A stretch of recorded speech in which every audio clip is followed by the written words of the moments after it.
नमस्कार, एक बार फिर से स्वागत है आपका। आपके साथ मैं हूं मोनिका सिंह। उत्तराखंड के उधम सिंह नगर से बड़ी खबर हम आपको बता रहे हैं। सीएम धामी का उधम सिंह नगर का दौरा जो है वो होना है। रुद्रपुर मैदान में सीएम धामी का रोड शो होना है। नारी शक्ति वंदन महोत्सव का आयोजन किया जा रहा है और महोत्सव में शामिल होंगे सीएम धामी। कई जल कल्याणकारी योजनाओं का लोकार्पण करेंगे धामी। सीएम धामी करेंगे कई योजनाओं का शिलान्यास और इस महोत्सव में हजारों की संख्या में महिलाएं भी मौजूद रहने वाली हैं। मुख्यमंत्री पुष्कर सिंह धामी का आज उधम सिंह नगर का दौरा है। उधम सिंह नगर रुद्रपुर में पहुंचेंगे तकरीबन 12 बजे सीएम धामी। मुख्य बाजार से गांधी पार्क रुद्रपुर मैदान तक वो रोड शो करेंगे। रोड शो के बाद नारी शक्ति बंधन महोत्सव में पहुंचेंगे सीएम धामी। हजारों की संख्या में महिलाएं इस दौरान मौजूद रहने वाली हैं। कार्यक्रम में समूह की महिलाओं द्वारा लगाए गए स्टॉल का भी निरीक्षण वो करेंगे। तो रुद्रपुर मैदान में सीएम धामी का रोड शो आज होने वाला है। कई योजनाओं का शिलान्यास करेंगे। सुरेंद्र ढाका हमारे साथ जुड़ गए हैं ज्यादा जानकारी लेकर। ब्यूरो चीफ है न्यूज इंडिया के। सुरेंद्र, कई जल कल्याणकारी योजनाओं का लोकार्पण भी करने वाले हैं सीएम धामी आज। जी बिल्कुल, देखिए मुख्यमंत्री पुष्कर सिंह धामी लगातार पूरे प्रदेश का दौरा कर रहे हैं और लगातार हजारों करोड़ की घोषणा कर रहे हैं। अभी भी थोड़ी देर बाद मुख्यमंत्री उधम सिंह नगर के रुद्रपुर में पहुंचेंगे, जहां वो मुख्य बाजार से गांधी पार्क तक एक रोड शो करेंगे। रोड शो बड़ा भव्य होने जा रहा है ये रोड शो, जिसमें हजारों महिलाओं को शिरकत करना है। और एक बड़ी बात और है कि इस रोड शो में सबसे ज्यादा महिलाओं को बुलाया गया है और प्रदेश की जो महिलाएं हैं वो पहुंच रही हैं और ये नारी शक्ति बंधन महोत्सव में पहुंचने की सीएम की तैयारी है। और उसके बाद एक जनसभा होगी और उसके बाद एक जो कल्याणकारी योजनाएं हैं, हजारों करोड़ की ये योजनाएं हैं, इनमें मुख्यमंत्री शिलान्यास करेंगे। और एक बड़ी बात और है कि अब चुनावी मोड में है भारतीय जनता पार्टी और भारतीय जनता पार्टी के मुख्यमंत्री की एक रिहर्सल भी है कि जिस तरह अभी प्रधानमंत्री की जो रैलियां बुलाई 3-4 रैली कराई जानी है, एक बीजेपी ने प्लान किया है कि हर लोकसभा क्षेत्र में रैलियां कराई जाएंगी, तो इसका रिहर्सल भी माना जा रहा है। अब देखने वाली बात होगी जिस तरह आज महिलाओं के समूह में कितनी महिलाएं। बिल्कुल सुरेंद्र, महिलाओं की बड़े पैमाने पर यहाँ पर भागीदारी है, ये बात अपने आप में कितनी अहम हो जाती है? जी बिल्कुल, देखिए अभी इस चीज को समझना होगा कि जिस तरह 50 महिलाओं को आरक्षण दिया गया है और 50% की जो आबादी है उसकी प्रधानमंत्री लगातार बात करते हैं और मुख्यमंत्री लगातार इस बात को ध्यान में रखते हैं।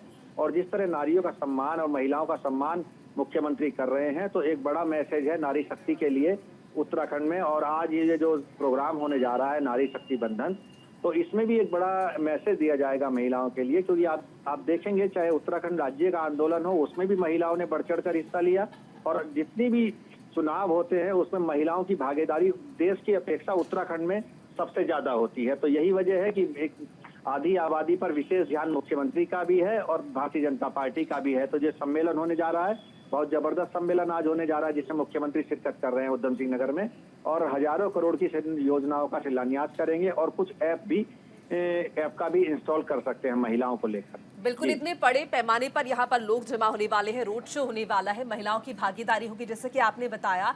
तो सुरक्षा के लिहाज से देखा जाए, फिर यातायात के लिहाज से देखा जाए, क्या तैयारियां की गई है? देखिए प्रशासन ने पूरी तैयारी इसको लेकर कर ली है, क्योंकि कई दिन पहले से प्रोग्राम बना दिया गया था मुख्यमंत्री का और तब तमाम तरह की तैयारियां प्रशासन की ओर से की गई हैं। प्रशासन की तरफ से सुरक्षा की चाक चौबंद व्यवस्था है और उत्तराखंड में वैसे भी शांति वाला क्षेत्र है, देवभूमि है, तो इस तरह की कोई घटनाएं होती नहीं है। न जाम की ऐसी समस्या है, रूट पूरा डाइवर्ट किया गया है उधम सिंह नगर में, तो इस तरह कोई समस्या नहीं आने जा रही है। और सुरक्षा, मुख्यमंत्री की सुरक्षा को लेकर प्रशासन पूरी तरह मुस्तैद है। जी बिल्कुल, कितना लंबा ये रोड शो होगा, कब तक चलेगा? देखिए अभी 12 बजे जैसे मुख्यमंत्री पहुंचेंगे और उसके बाद ये जितने भी रोड शो होते हैं, आपने देखा होगा कि भीड़ के ऊपर डिपेंड करता है। भीड़ ज्यादा होगी तो जाहिर सी बात है चलने में दिक्कत होगी और एक खिसक कर चला जाएगा, ऐसा नहीं है। चलिए सुरेंद्र, शुक्रिया आपका तमाम जानकारी के लिए। और उत्तराखंड बीजेपी ने लोकसभा चुनाव की तैयारियों के बीच अपने बड़े नेताओं की रैलियों के कार्यक्रम भी तय करने शुरू कर दिए हैं। आचार संहिता लागू होने से पहले उत्तराखंड में प्रधानमंत्री नरेंद्र मोदी की 3 रैलियां होंगी, साथ ही 1 दर्जन से एक दर्जन अन्य नेताओं के कार्यक्रम भी तय किए जा रहे हैं। इस दौरान माना जा रहा है कि जनवरी अंत से उत्तराखंड में पार्टी के शीर्ष नेताओं की जनसभाएं शुरू कर दी जाएंगी। तकरीबन 16 रैलियां करने का फैसला लिया गया है। इसमें 3 रैलियां प्रधानमंत्री नरेंद्र मोदी की होंगी, जबकि 13 अन्य रैलियों में गृह मंत्री अमित शाह, रक्षा मंत्री राजनाथ सिंह, यूपी के सीएम योगी आदित्यनाथ समेत अन्य बड़े नेता जनता को संबोधित करेंगे। वहीं बीजेपी प्रदेश अध्यक्ष महेंद्र भट्ट का कहना है कि प्रधानमंत्री की 5 लोकसभा सीटों में जनसभा को लेकर समय मांगा गया है। कार्यक्रम तय होने पर पार्टी आगे की तैयारियां करेगी।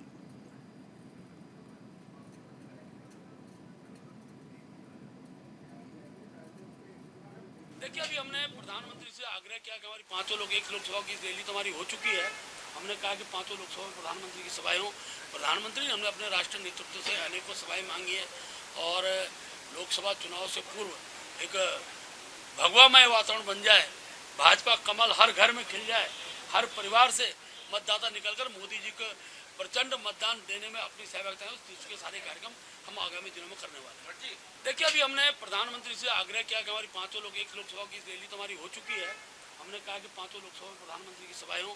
प्रधानमंत्री ने हमने अपने राष्ट्रीय नेतृत्व से अनेकों सभाएं मांगी है और लोकसभा चुनाव से पूर्व एक भगवामय वातावरण बन जाए, भाजपा कमल हर घर में खिल जाए, हर परिवार से मतदाता निकलकर मोदी जी को प्रचंड मतदान देने में अपनी सहभागिता है, उसके सारे कार्यक्रम हम आगामी दिनों में करने वाले हैं। देखिए, अभी हमने प्रधानमंत्री से आग्रह किया कि हमारी 5 लोग एक।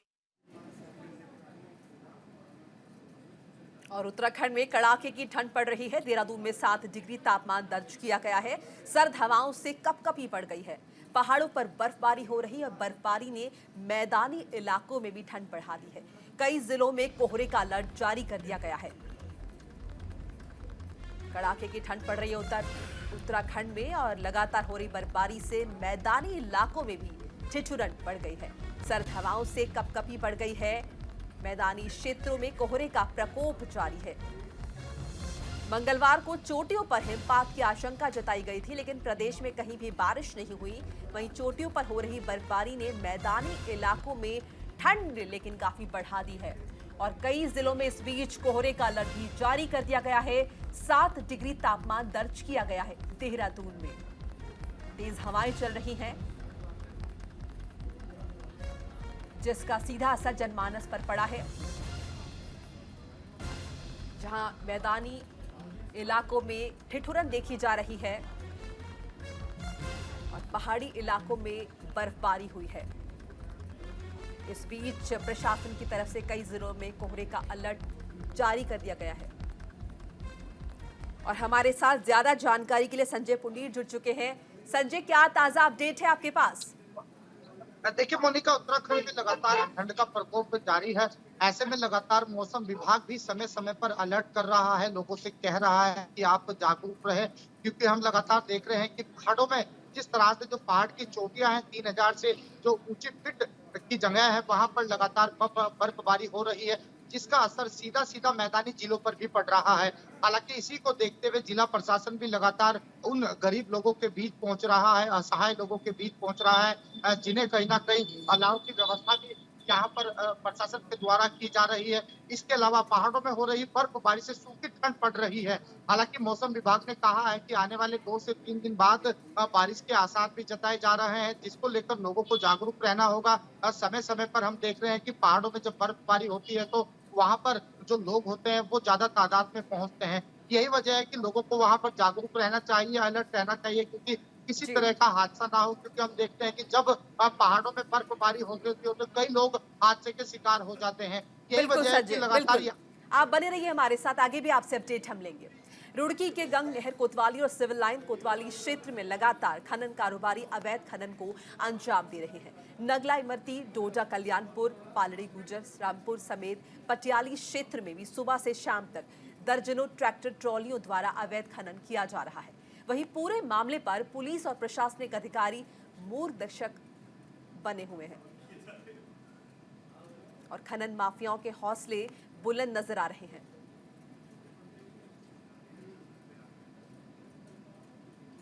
समय समय पर अवैध खनन के खिलाफ कार्रवाई की जाती रही है और भविष्य में भी आपके द्वारा जो घटना संज्ञान में लाई गई है उस पर दंडात्मक कार्रवाई की जाएगी। ये देखिए, ये कहना गलत है, कोई कार्रवाई नहीं हुई है, पूर्व में कार्रवाई की गई है और हम लगातार जो अवैध खनन के मामले मेरे पास आए हैं उनमें दंडात्मक कार्रवाई के लिए जिलाधिकारी महोदय को प्रेषित भी किया गया है। चूँकि ये मसला पूरा संज्ञान में आया है, इस पर कार्रवाई निश्चित रूप से दंडात्मक कार्रवाई की जाएगी। समय समय पर अवैध खनन के खिलाफ कार्रवाई की जाती रही है और भविष्य में भी आपके द्वारा जो घटना संज्ञान में लाई गई है उस पर दंडात्मक कार्रवाई की जाएगी। ये देखिए, ये कहना गलत है, कोई कार्रवाई नहीं हुई है, पूर्व में कार्रवाई की गई है और हम लगातार जो अवैध खनन के मामले मेरे पास आए हैं उनमें दंडात्मक कार्रवाई के लिए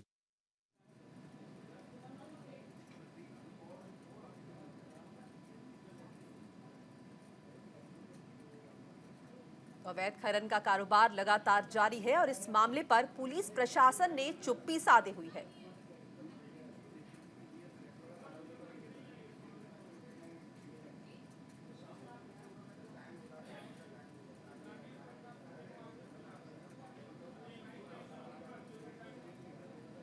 और देहरादून में काफी लंबे समय से स्मार्ट सिटी का कार्य चल रहा है। वहीं देहरादून के अंतर्गत अग्रवाल धर्मशाला से लेकर भंडारी बाग तक लगभग 1.5 किलोमीटर की परिधि में खुदाई का कार्य शुरू होने जा रहा है, जिसके चलते आम लोगों को तकरीबन 2 महीने तक समस्याओं का सामना करना पड़ सकता है।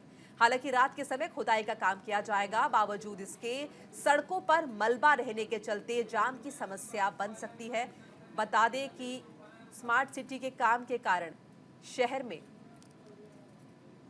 जगह जगह यातायात का दबाव बहुत ज्यादा हो जाएगा। देहरादून स्मार्ट सिटी परियोजना के अंतर्गत अग्रवाल धर्मशाला से लेकर भंडारी बाग तक लगभग 1.5 किलोमीटर तक लाइन बिछाने का काम किया जाएगा, जिसके चलते सड़कों पर वाहनों में दिक्कत होगी, जगह जगह मलबा जमा रहेगा और यातायात में मुश्किल पेश आ सकती है। लोगों को दिक्कतों का सामना करना पड़ सकता है।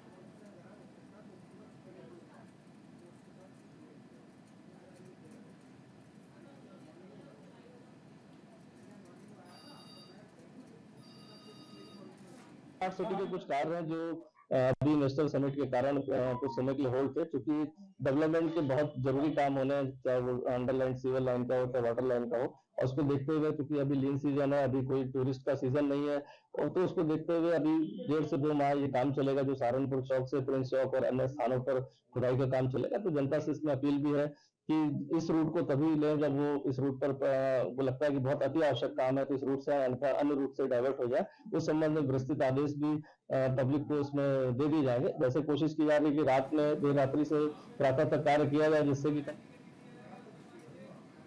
और हरिद्वार से अयोध्या के लिए बस सेवा शुरू हो रही है। रामलला के दर्शन कराने के लिए बस सेवा शुरू हो रही है। सीएम पुष्कर धामी ने स्पेशल बस की शुरुआत करवा दी है। ये एक अहम खबर हरिद्वार वासियों के लिए, अयोध्या वासियों के लिए। हरिद्वार बस अड्डे से अयोध्या दर्शन के लिए आज से रोडवेज बस का संचालन शुरू हो जाएगा। बस रात में 8:30 बजे हरिद्वार से प्रस्थान करेगी। उत्तर प्रदेश के विभिन्न जनपदों से होती हुई करीब 14 घंटे में अयोध्या पहुंचेगी। प्रति यात्री का किराया 970 रुपये निर्धारित किया गया है। रोडवेज बस का संचालन शुरू होने से यात्रियों को बड़ी राहत मिलेगी। 22 जनवरी को अयोध्या में भगवान श्री राम के मंदिर में प्राण प्रतिष्ठा होने जा रही है, जिसे लेकर देश भर में लोगों में काफी उत्साह है। पहले हरिद्वार से अयोध्या जाने के लिए सीधी बस सेवा नहीं थी। लोगों को ट्रेन के अलावा निजी या फिर बुकिंग के वाहन के जरिए ही अयोध्या जाना पड़ता था, लेकिन अब हरिद्वार बस अड्डे से सीधा रोडवेज बस से अयोध्या दर्शन करने के लिए जा सकते हैं लोग। इसके लिए आज से रोडवेज बस का संचालन शुरू हो जाएगा। सीएम पुष्कर धामी ने लोगों को एक बड़ी सौगात दी है। संजय पुंडीर हमारे साथ लगातार बने हुए हैं, हमारे सहयोगी। संजय, बड़ी सौगात अयोध्या वासियों के लिए, साथ साथ हरिद्वार वासियों के लिए। देखिए मोनिका, 22 जनवरी को अयोध्या में से भगवान श्री राम के मंदिर में प्राण प्रतिष्ठा होने जा रही है, जिसको लेकर देश भर के लोगों में उत्साह देखने को मिल रहा है। हालांकि इसको लेकर अब हरिद्वार से सीधा अयोध्या दर्शन कर सकेंगे, क्योंकि अभी तक जो लोग थे, यात्री थे, वो या तो अपने निजी वाहन से जाते थे या फिर ट्रेन के माध्यम से जाते थे, लेकिन अब सीधा अयोध्या दर्शन यहाँ से जा सकेंगे। हालांकि नगीना धामपुर होते हुए, लखनऊ होते हुए यहाँ सीधा अयोध्या दर्शन जाएगी। इसको लेकर कहीं ना कहीं लोगों में उत्साह भी है, क्योंकि हम लगातार देख रहे हैं कि 22 जनवरी का दिन काफी ऐतिहासिक दिन होने वाला है, काफी खास दिन होने वाला है। जिसको लेकर अब परिवहन विभाग भी पूरी तरह यहाँ पर तैयार नजर आ रहा जी है। बिल्कुल। जी। बहुत बहुत शुक्रिया संजय तमाम जानकारी के लिए। तो बड़ी सौगात मिल रही है हरिद्वार वासियों को। इसी के साथ इस बुलेटिन में फिलहाल इतना ही। नमस्कार।